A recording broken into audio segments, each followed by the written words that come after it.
Da je v obdobju, ko se odloča o ustanavljanju novih občin, vsekako treba upoštevati voljo ljudi in pa upoštevati dejstvo, da je bilo vse od reforme lokalne samouprave v letu 1994 v zadnjih 15 letih na področju razvoja podeželja izjemno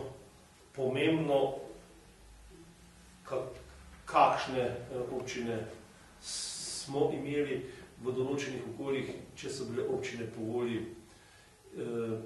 in po meri ljudi in če so te občine potem kot take tudi upravičile svoj obstoj in nastanek. Vsekakor v veliki večini lahko rečemo, da so občine upravičile svoj obstoj in da bi se danes sigurno srečevali še z večjimi razvojnim razkorakom med podeželjem in urbanimi središči, če ne bi prišlo do razvoja teh občin in da je potrebno presojati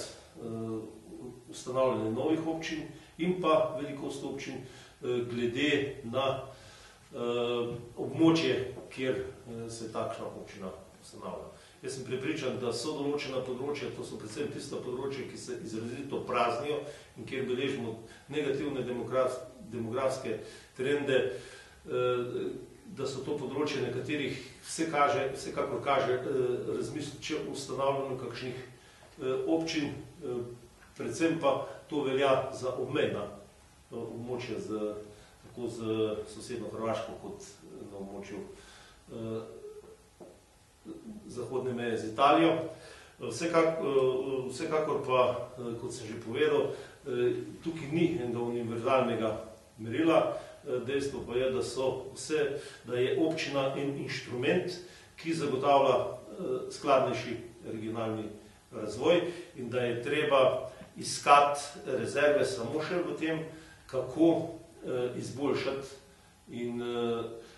financiranje občin in zagotoviti občinam dejansko optimalna sredstva za naloge, ki jim jih zakon namenja.